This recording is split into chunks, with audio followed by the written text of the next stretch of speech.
순환, 이효석. A는 같은 편집실의 젊은 동료였다. 평소의 친절을 두터운 우정의 표현이라고만 생각하였던 것이 우정의 한계를 넘어 돌연히 사랑의 고백이 되었을 때 유라는 현혹한 마음을 금할 수 없었다. 지금까지의 그의 친절이 배란간 치장된 함정같이 생각되어서 유라는 황급히 신변을 경계하기 시작하였다. 그의 태도와 눈치가 지나면 지날수록 쌀쌀하게 몸을 지녔다. 이것이 도리어 그의 부당한 반감을 사게 되어 마침내 절교까지 이르렀다. A는 얼마 안 되어 사를 물러가게 되었으나 그 후 유라는 일신에 관한 대중 없는 증상과 소문을 자주 들을 때마다 그것이 A의 유언의 소치나 아닌가 하고 우울한 날이 많았다. 일면 팔침을 맞았을 때에 남자의 계엄과 천녀를 슬퍼하고 민망히도 여겼다. 그러나 일단 같은 지붕 및 편집실을 나가버린 사람이니 차차 교섭이 엷어짐을 따라 A와의 사이는 완전히 청산되어 버렸으나 그보다 더 추근추근하고 귀찮은 것이 B였다. B 역시 A가 가버린 후에 편집실의 동료였다. 일단 가정의 풍파를 겪는 중년의 신사요. 과거에 빛나던 투사인 그를 유라는 선배로 섬기는 마음으로 일상 경대하였다. 유라는 경대하던 그 선배를 경원하지 않으면 안 되게 되었다. 그 동기는 물론 그 선배가 가져온 것이다. 선배는 사상적 지도를 칭탁하고 마침내 유라의 마음의 문까지 열려고 하였다. 그러나 그가 가진 열쇠는 유라에겐 맞지 않았다. 감정의 문은 사상만으로는 열 수 없는 것이다.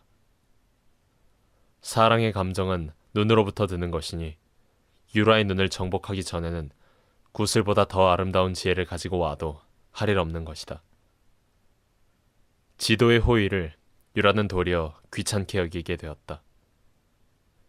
달마다의 잡지에 B가 수필을 이름 삼아 가지가지의 암시와 비유를 들어 구애의 도구를 삼는 것이 유라에게는 말할 수 없이 낯간지러운 것이었다. 그러나 그것보다도 더 견딜 수 없는 것은 익명으로 가끔 날아드는 기다란 편지였다. 그 속에서 B는 연연한 글자로 사랑을 하소연하였다. 드디어 유라를 직접 찾아오기까지 되었다. 이렇게까지 되면 유라도 굳은 태도로 냉정하게 몸을 지닐 수밖에 없었다. 눈치까지 무시하고 둔갑하게 구는 사람은 노골적으로 선명하게 차버리지 않을 수 없었던 것이다. 그러나 이것이 A와 똑같은 경우를 일으켰다. B의 소치인 듯한 가지가지의 증상과 소문이 유라의 신변에 빗발치듯 날았다. 소문 속의 인물의 한 사람이 C. 아내가 고향으로 내려갈 때 정거장 차 속에서 나에게 소개한 유라의 동료였다. 유라와 C와의 교우 관계라고도 할 것이 시작된 것은 마침 유라와 B와의 옥신각신이 있은 전후였던 것이다. 사 안에 일이 있을 때마다 유라를 항상 막아주고 지켜주는 사람이 C라는 것을 유라는 전에도 누차 나에게 전하여 주었던 듯하였다. B와 C는 책상을 나란히 한 같은 방 안의 동료인 고로 B의 샘과 비난이 유라와 C와의 관계로 집중되고 과장되었음은 자연의 행세였다. 유라의 이야기는 이 정도 것이었다. 그러나 나의 귀에도 유라들의 소문은 또 다른 사람의 입을 통하여서도 자꾸 들렸다. 유라는 웬일인지 C와의 소문을 즐겨하지 않았다. 유라의 약한 성격이 여기에도 드러나 있다고 생각한다. 어차피 소문이란 게 염스럽고 바람결같이 허황된 것임을 모르는 것이 아닐 터이니 사실이 소문 이상이든 이하이든 있는 대로의 것을 긍정하여 마음의 자유대로 말 달리는 것이 더 양심적이 아닌가. 사회는 이해 관계가 엷을 때 개인의 연애 생활까지 손찌검할 염치는 없는 것이다. 개인의 연애 생활을 도마 위에 올려 난도질하여 비판함이 반드시 그 사람의 양심적 생활을 지도하면 안 되는 것이다. 유라는 샘과 억지 많은 세상에 대하여 조금도 그의 사생활을 겸양하고 희생할 필요는 없었다. 하물며 나에게까지 대하여서랴. 유라는 나에게 대하여서도 씨와의 관계를 넓어무리고 간간히 희생까지 하였다. 이런 일이 있었다. 어느 날 저녁, 닫다가 영화 구경 가게를 청하였을 때 유라는 선뜻 승낙은 하였으나 그 어디인지 걱정의 표정이 보였다. 그러나 물론 약속한 시간에 어김없이 오긴 왔다. 나는 의아하게 생각하면서 같이 상설관까지 갔다. 거기서 나는 의외에도 혼자 앉아있는 C를 발견하였다.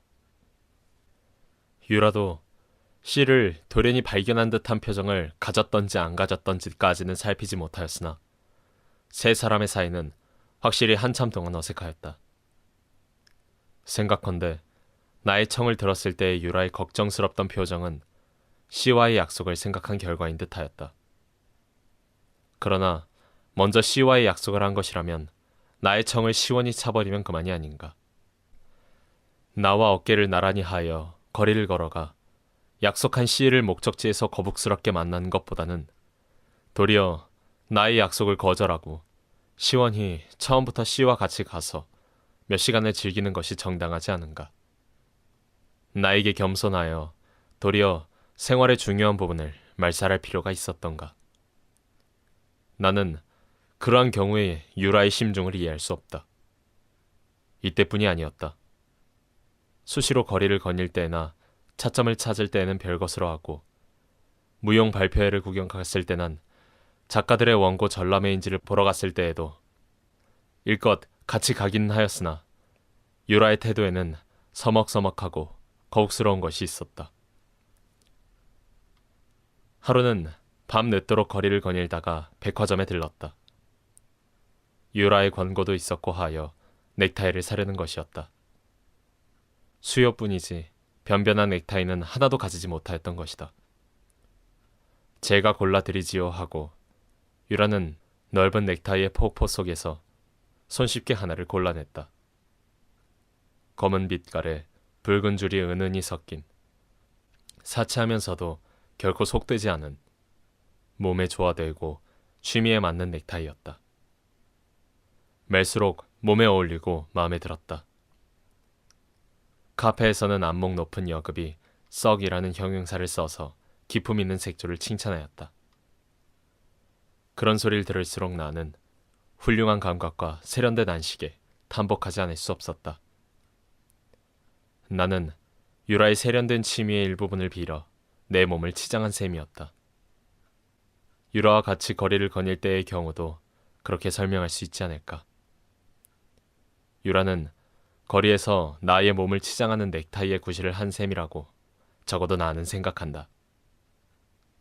유라로서는 몸치장 구실을 하는 것보다는 더 중요한 그의 생활을 살리는 것이 정당하지 않았던가.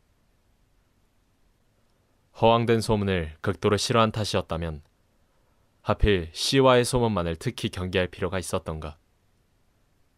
유라와 나와의 동행을 거리에서 자주 목격한 신문사 여기자가 그것을 글거리로 유라를 조롱하였다는 사실을 유라는 나에게 거북하였다는 기색도 없이 도리어 그를 톡톡하게 반박하여 주었다고 하면서 웃음을 머금고 뒤슬뒤슬 이야기하였던 것이다.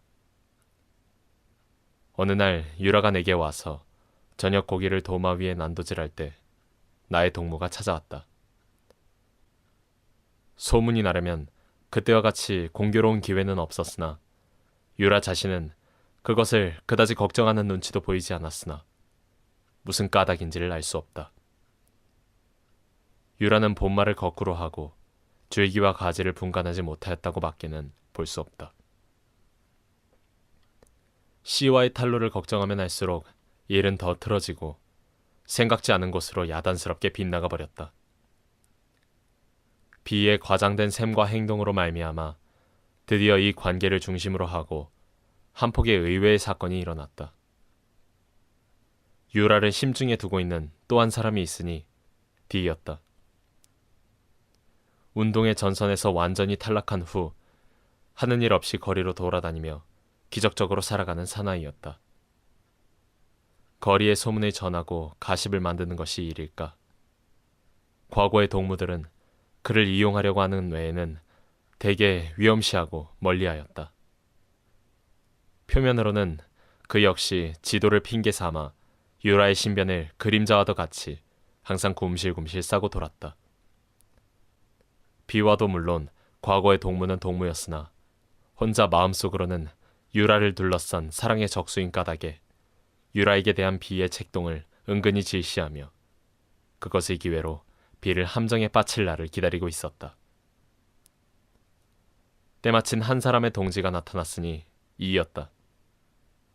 당시 합법운동의 최고 간부의 한 사람인 이를 디는 얼마간 존경한다면 존경하는 터였고 비도 일단 탈락한 몸이라 그에게 대하여 떳떳이 고개를 쳐들지 못하는 형편이었다. 이가 돌연히 얼기설기 얼크러진 사건의 그물 속으로 불쑥 뛰어들어오게 된 것은 아직 시의 자태가 표면에 선명히 드러나기 전 비와 유라의 관계만이 뚜렷할 때였다. 잘 지도하면 쓸만하다고 생각한 것이, 즉 다시 말하면 유라를 지도하겠다는 것이 이의 용감한 간섭의 첫째 이유였고, 둘째 목적은 탈락된 비의 행동을 따갑게 책망하여 그의 길을 바로잡자는 것이었다. 유라와 나에게서 비와의 관계를 일체를 들은 후 대책을 강구하고 전술을 세우려고 이와 디는 나의 방에서도 자주 만났다. 나는 유라를 막으려는 그들에게 단간의 새빵을 때때로 제공하기를 아낄 필요는 없었다. 어떤 때에는 유라까지 합쳐 네 사람이 좁은 방 안에서 만나게 되는 수도 있다. 배짱이 서고 기회가 익은 하루아침, 디는 드디어 잡지사로 달려가 과거의 교우관계와 모든 일의 일체를 신짝같이 집어던지고 한 사람의 벌거벗은 영웅으로서 비 앞에 늠름히 나타났다. 비의 허물을 꼬집어내고 행동을 탄로하여 대경실색한 비를 사정없이 우겨댔다. 세밀히 조사된 재료의 무기로 빈틈없이 난도질한 것이다. 옆에는 유라도 있었을 터. 편집실 안은 베란간의 폭풍에 발끈 뒤집혔다. 비와 디는 마침내 폭력을 가지고 서로 어울려 의자가 날고 주먹이 부딪혀 편집실은 일장의 수라장이 되었다. 때를 살펴 이가 뛰어갔다. 비는 의외의 곳에서 뛰어드는 불의의 공격에 허전허전 힘을 잃고 완전히 넘어진 셈이었다. 소문은 거리에 쫙 날리고 비의 얼굴에는 옳든 그르든 한무개의 진흙이 꺼얹혀졌다. 사회적으로 와싹 부숴버리려던 이의 소망은 어느 정도까지 공을 이루었고 속사랑의 적수를 쳐버린 디의 심중도 어지간히 유쾌하였다. 비는 다음 날부터 살을 쉬었다. 그의 진퇴 문제까지 논의되었다. 물론 디들에 대한 그의 미움은 컸고 한편 유라에게 대한 술책도 어금니를 더욱 날카롭게 하였다. 유라도 사건의 중심 인물인 만큼 그 스스로 출근을 부끄러워하여 겸양하는 날이 많았으나 주간의 두터운 호의로 하여 그의 퇴사는 극력 만류를 당하였다. 이러한 사건이 있은 후 유라와 이들의 사이는 확실히 더 가까워는 갔다. 그것이 애초부터 이의 소망이었으나 단독으로 혹은 같이들 만나는 날이 많았다. 이가 유라를 지도하려는 본인의 흑백은 하늘만이 아는 노릇이다. 한편 유라에게 대한 비의 공격은 더 한층 날카로워지고 적극적이었다. 그의 전면 공격은 유라의 씨와의 관계의 탄로로 집중되었다. 이것이 유라의 아픈 곳이었다. 드디어 사건은 사건을 낳았다. 유라와 씨와의 숨은 생활이 폭로되었음을 물론이거니와 씨에게 관한 자세한 속사정까지 겉에 드러나게 되었다. 디 자신 가끔 유라의 숙소를 살피고는 씨와의 생활을 추측하여 말하게 되고 이는 이로써 또한 여러 가지 들리는 말을 재료 삼아 유라의 생활을 유심히도 캐내고 감시하게 되었다. 이 사이에 있어 유라에게 약간이라도 걸림이 있는 F, G, H. 여러 인물의 호기심과 책동으로 말미암아 C의 가장 아픈 상처까지 드러나게 되었다. C에게는 수학시대의 그를 도화까지 준 조강지처가 있었던 것 이상 소문을 무시하고 여론을 멸시하여 실속 있는 생활을 적극적으로 살림이 더 뜻있지 않았을까. 어줍지 않은 여론의 총아가 되고 착한 시민이 되기보다는 차라리 생활의 악마가 되었다면 유라의 살림은 한층 빛났을 것이다. 이러한 권고는 쓸데없는 나의 역설이고 할 일 없는 감상에 지나지 못하는 것일까.